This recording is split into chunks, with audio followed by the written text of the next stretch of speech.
Memory, यानी कि अगर हम चाहते हैं कि जो चीज हम क्लास में सीख रहे हैं वो ज्यादा समय तक हमको याद रहे, या अगर टीचर चाहते हैं कि जो कुछ भी कक्षा में बच्चों को सिखाया जा रहा है वो उन्हें ज्यादा समय तक याद रहे, तो उसके क्या तरीके हो सकते हैं। पढ़ाने में हम कुछ छोटी छोटी चीजों का ध्यान रखें, कुछ छोटी छोटी विधियों का उपयोग करें, तो वो चीज बच्चे को ज्यादा समझ में आती है, वो उसको ज्यादा समय तक याद भी रहती है। और ये कहीं ना कहीं हम सब लोग अपने आम जीवन में इस्तेमाल भी करते हैं, यूज भी करते हैं, बस हमको उसके नाम नहीं पता है। अब ये जो मेथड्स हम बताने जा रहे हैं ये इस बात पे भी डिपेंड करेंगे कि कौन सा तरीका ज्यादा लाभप्रद होगा किसी परिस्थिति में। वो इस बात पर निर्भर करेगा कि कौन सा विषय पढ़ाया जा रहा है, किस प्रकार का पाठ है, चैप्टर किस तरह का है, बच्चों की उम्र कितनी है, आयु कितनी है, कौन सी कक्षा के बच्चे हैं, ठीक है। क्योंकि अलग अलग उम्र के साथ हमने पहले भी सीखा है कि जैसे जैसे उम्र बढ़ती है हमारी सीखने की क्षमता बढ़ती है, हमारी सूझ बढ़ती है ना, हमारे दिमाग में चीजों को एकत्र करने की क्षमता बढ़ती है। तो नेचुरली आयु बढ़ने के साथ साथ हम चीजों को ज्यादा याद रख पाएंगे। कम उम्र के बच्चे जो होंगे वो चीजों को जल्दी भूलेंगे। तो हर उम्र के और हर क्लास के बच्चों के हिसाब से अगर हम थोड़ा विधि में परिवर्तन कर लें तो वो चीज ज्यादा समय तक बच्चों को याद रहेगी। तो इसमें जो सबसे पहली विधि है उसको हम कहते हैं whole method, WHOLE, whole method. इसको हिंदी में कहा जाता है पूर्ण विधि। ये पूर्ण विधि है। इस विधि में क्या किया जाता है, इस विधि में जो भी चैप्टर बच्चे को पढ़ाया जा रहा है, जो भी चीज बच्चे को सिखाई जा रही है, उसको एक बार में पूरा, पूर्ण विधि क्या कह रही है, पूरा एक बार में बताया जाएगा।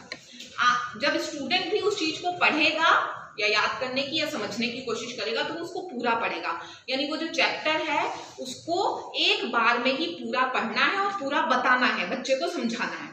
तो ये विधि कब इस्तेमाल की जाती है, ये विधि उस स्थिति में इस्तेमाल की जाएगी जब जो पढ़ाया जाने वाला चैप्टर है या जो पाठ है वो बहुत बड़ा ना हो, छोटा हो, ठीक है। तो पूर्ण विधि ये कहती है कि इस विधि में हम किसी भी चीज को पूरी तरीके से एक बार में एक स्ट्रेच में बच्चे को सिखाएंगे, और ये तब किया जाएगा जब पढ़ाने वाला पाठ जो है वो बहुत लंबा ना हो। जैसे एग्जाम्पल लेते हैं, हमें कोई पोयम पढ़ानी है, ठीक है, कोई कविता पढ़ानी है हिंदी में, और वो कविता जो है 2 पैराग्राफ की है, छोटे से 2 पैराग्राफ की है, छोटे छोटे 3 पैराग्राफ की है। तो उस स्थिति में हम क्या करेंगे कि जब क्लास में आएंगे तो वो कविता पूरी की पूरी एक बार पढ़ेंगे और फिर उसके हर लाइन का अर्थ हम बच्चे को बताएंगे, और उस कविता को एक ही दिन में एक ही क्लास में कंप्लीट करेंगे, क्योंकि कविता बहुत लंबी नहीं है। उसके 2 जो पैराग्राफ्स हैं, वो कविता कोई भी होती है वो एक दूसरे से कनेक्टेड होते हैं, पैराग्राफ्स एक का अर्थ दूसरे से कनेक्टेड होता है, तो वो पूरा का पूरी कविता और बच्चों को एक बार में समझा देंगे। तो जब हमने इस तरह से विधि का उपयोग किया तो इसको कहते हैं होल मेथड। होल मेथड का ये फायदा होता है कि जो चीजें एक दूसरे से जुड़ी हुई हैं वो एक साथ हमारे सामने आती हैं। एक पैरा दूसरे पैराग्राफ से जुड़ा है अर्थ में, तो जब वो बताया जाता है तो सब चीजें एकदम क्लियर हो जाती हैं। दूसरा, जब छोटा चैप्टर होता है तो हम उस पूरी चीज को एक बार में समझ भी लेते हैं, समझने में भी कठिनाई नहीं होती है। तो इस तरीके से होल मेथड का इस्तेमाल किया जाता है। जो दूसरा मेथड है वो है पार्ट मेथड। पार्ट मेथड या इसको हिंदी में कहते हैं खंड विधि। ये है पूर्ण विधि, दूसरा खंड विधि या पार्ट मेथड। नेचुरल है कि पूर्ण विधि से अपोजिट है पार्ट मेथड। ये मेथड क्या कहता है, खंड विधि में कहा जाता है कि जो भी चीज पढ़ाई जानी है, जो भी चीज सिखाई जानी है, उसको छोटे छोटे खंडों में, छोटे छोटे टुकड़ों में बांट लिया जाएगा, और उसके बाद एक एक खंड या 2-2 खंड एक समय में बच्चे के सामने प्रस्तुत किए जाएंगे। तो अब ये कब इस्तेमाल होगी, कब यूज होगी, जब हमारा जो चैप्टर है बड़ा होगा। दूसरा, ऐसा भी हो सकता है कि चैप्टर छोटा हो लेकिन थोड़ा कठिन हो। अगर चीज जो पढ़ाई जा रही है वो कठिन है और या फिर वो चैप्टर काफी लंबा है, उसमें बहुत सारी चीजें हैं, तो उसको हम क्या करेंगे, छोटे छोटे भागों में बांट देंगे कि भाई एक क्लास में हम बताएंगे कि इसकी परिभाषा क्या है, इसका अर्थ क्या है, इसकी विशेषताएं क्या है किसी चीज की। फिर दूसरी क्लास में हम बताएंगे कि हाँ इसके सिद्धांत क्या है। सिद्धांत में भी अगर बड़े सिद्धांत है तो हम एक एक सिद्धांत एक एक दिन में बताएंगे, ज्यादा सिद्धांत एक साथ नहीं बताएंगे। तो यानी हमने उस पूरे चैप्टर को कुछ छोटे छोटे टुकड़ों में बांट लिया, अंशों में बांट लिया, और फिर बच्चे के सामने 1 या 2 अंश एक समय पे प्रस्तुत किए। तो चैप्टर के लंबे होने पर अगर पूर्ण विधि का इस्तेमाल किया जाएगा तो हम बहुत सारी चीजें अगर एक साथ बता देंगे तो नेचुरल है कि बच्चे में कंफ्यूजन क्रिएट हो जाएगी और वो भूलेगा चीज को, उसको समझ में नहीं आएगी। तो हम उसको अगर छोटे छोटे टुकड़ों में बांट के 1, 2, 3 क्लासेस में पढ़ाते हैं उसको, तो फिर वो चीज उसको क्लियर समझ में आएगी। हाँ, लेकिन करना सिर्फ ये है कि जब एक क्लास में कोई 2 चीजें 3 चीजें 2 खंड पढ़ाए गए, उसके बाद नेक्स्ट क्लास में उसके आगे की बात बताई जाए, तो पहले क्या किया जाए कि जो पहले पढ़ाया है, जो पहले बताया है, पहले उसको थोड़ा सा रिवाइज कर दिया जाए, थोड़ा सा उसको उस ज्ञान से जोड़ते हुए फिर नई चीज को शुरू किया जाए। ऐसा नहीं, क्योंकि क्या होगा कि जब टुकड़ों में बांटते हैं ना हम चीजों को, तो क्या होता है बच्चे समझते हैं कि ये चीज बिल्कुल अलग है, दूसरी चीज बिल्कुल अलग है। हमें ये नहीं करना है। हमें इन दोनों चीजों में चूंकि वो है संबंध है, तो हम पहले क्या करेंगे, अगला खंड पढ़ाने से पहले, अगला भाग पढ़ाने से पहले पिछले भाग से वो किस तरह से संबंधित है वो बताएंगे, प्लस थोड़ा सा उसको रिवाइज करा देंगे। जैसे प्रश्न पूछ लें कक्षा में पहले क्लास का, तो उससे क्या होगा, बच्चों के दिमाग में वो चीज ताजा फ्रेश हो जाएगी, और फिर हम नए खंड को, नए भाग को से जोड़ते हुए आगे पढ़ाएंगे। तो जब जो चैप्टर है वो कठिन हो, और या फिर जब वो चैप्टर लंबा हो, जैसे पोयम की बात लें, कविता की बात लें, तो कुछ कविताएं बहुत लंबी होती हैं। जैसे वो जो कविता है खूब लड़ी मर्दानी हो तो झांसी वाली रानी की, वो तुम देखोगे 2 पेजेस में आती है।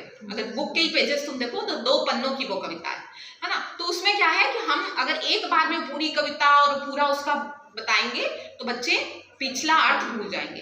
तो हम उसको 2 क्लासेस में पढ़ा सकते हैं, 2 दिन में पढ़ा सकते हैं। ठीक है, तो ये होती है पार्ट मेथड। ठीक, तीसरा है मिक्स्ड मेथड।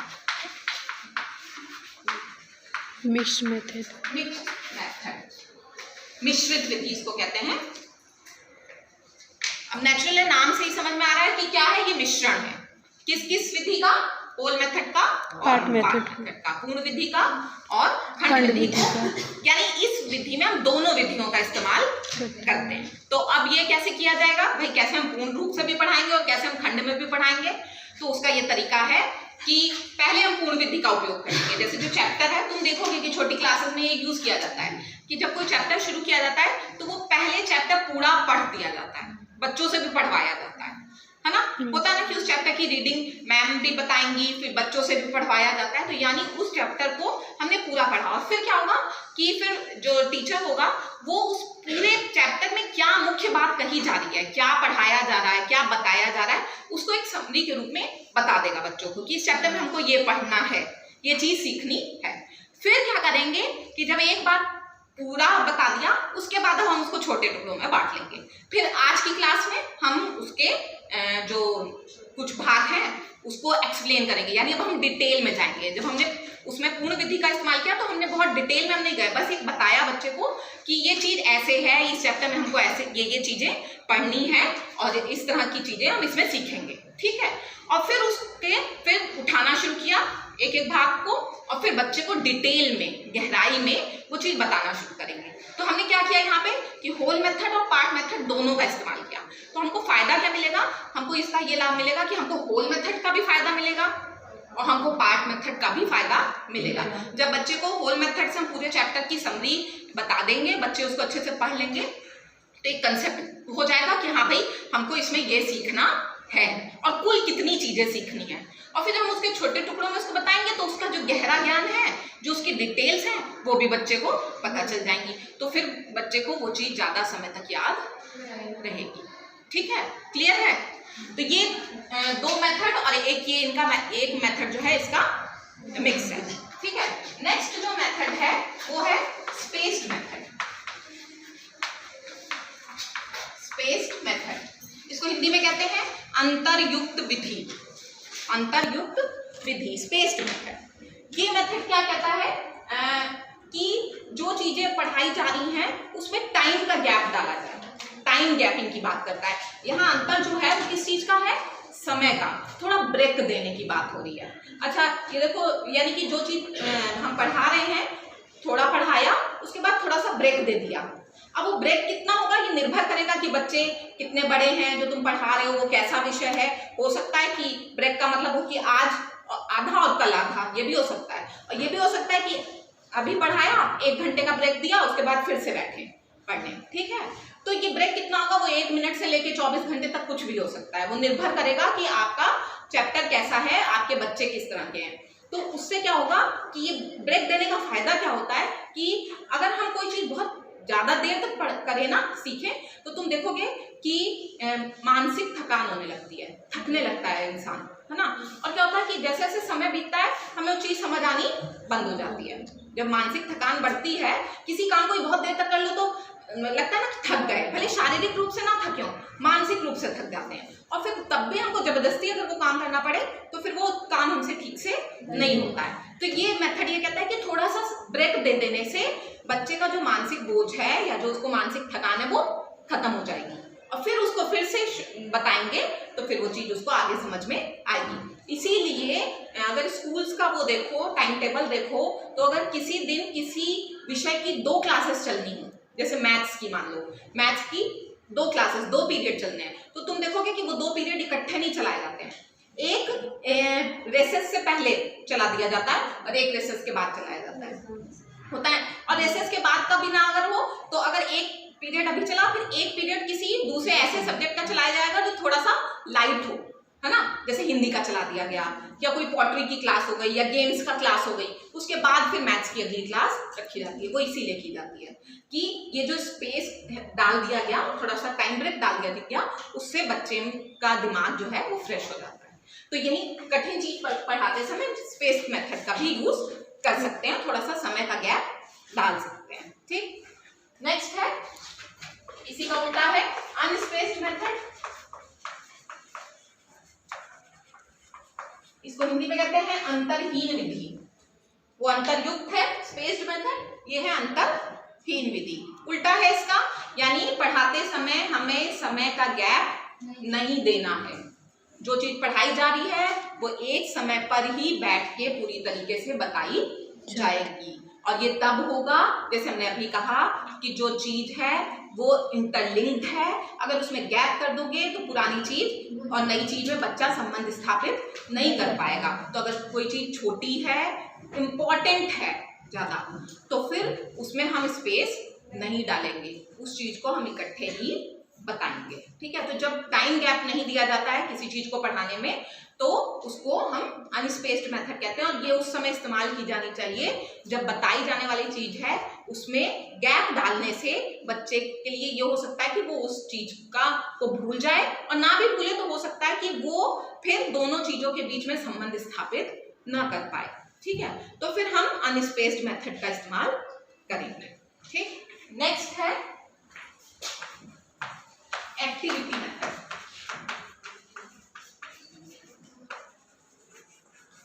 देखो, एक पढ़ाने की विधि होती है जिसको एक्टिविटी मेथड कहते हैं, ठीक है, क्रिया विधि जिसको कहा जाता है। ये माना जाता है काफी मतलब प्राचीन काल से हमारे यहाँ माना जाता है। गांधी जी का अगर तुम एजुकेशनल थॉट्स पढ़ोगे तो वो इस पे बहुत बल देते थे।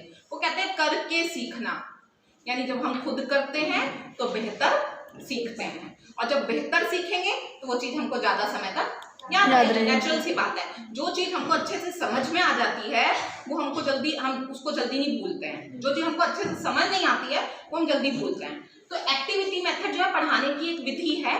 अब उसको इसीलिए मेमोरी में डाला गया है कि अगर आप करके सीखते हैं, लर्निंग बाय डूइंग, यानी आपने वो काम खुद से किया, तो फिर वो चीज तुमको ज्यादा समय तक याद रहेगी। इसीलिए बहुत सारे विषय ऐसे हैं जिनमें प्रैक्टिकल्स रखे जाते हैं, कि सिर्फ हम तुमको किताबी ज्ञान देते हैं। जैसे हमने तुमको ट्रांसफर ऑफ लर्निंग पढ़ाया था, अधिगम का स्थानांतरण, हमने तुमको अभी बुकिश नॉलेज दी, अब इसी में हमारा प्रैक्टिकल है। तो जब तुम इसको करोगे ना तो तुम देखोगे कि तुमको ट्रांसफर ऑफ लर्निंग का अर्थ और बेहतर समझ में आ जाएगा, क्लियर हो जाएगा, बिल्कुल, क्योंकि अब तुमने उसी से संबंधित कार्य को कर लिया, ठीक है। साइंस वगैरह में, फिजिक्स में, केमिस्ट्री में, बायोलॉजी में, सब में प्रैक्टिकल्स होते हैं ना।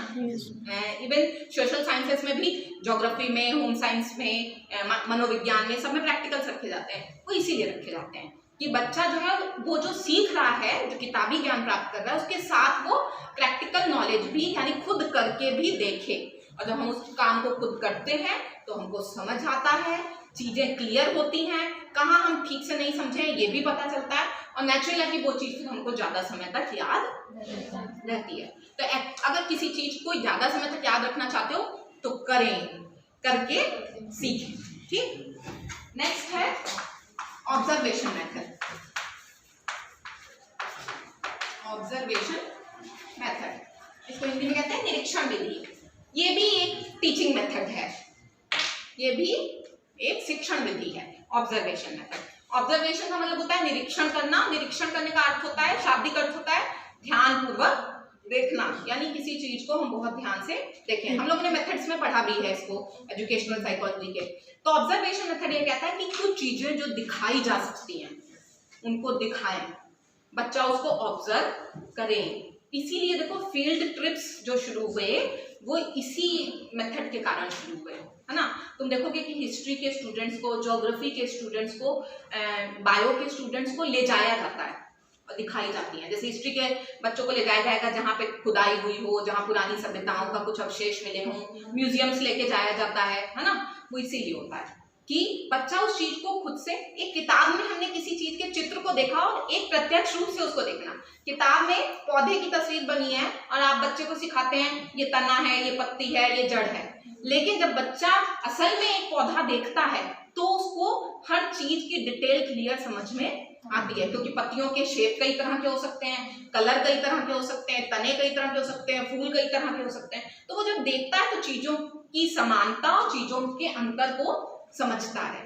वो चीज छूने में कैसी है, फूल की महक कैसी है। तुम कह दो कि इस फूल की महक बहुत अच्छी होती है, मीठी मीठी होती है, लेकिन जब तक खुद नहीं सूंघेगा बच्चा तब तक उसको उसका मतलब पता नहीं चलेगा। तो ऑब्जर्वेशन मेथड ये कहता है कि अगर हम चीजों को ध्यान से देखें, चीजों का निरीक्षण करें, कुछ विषय ऐसे हैं जिनमें अगर इस विधि का उपयोग किया जाए तो बच्चे को वो चीज ज्यादा समय तक याद रहती है। ठीक है, तो लर्निंग बाय डूइंग का इस्तेमाल करें, एक्टिविटी मेथड का इस्तेमाल करें और ऑब्जर्वेशन मेथड का इस्तेमाल करें, तो भी हमारी मेमोरी बेहतर हो जाती है, वो चीज हमें ज्यादा समय तक याद रहती है। ठीक, किसी को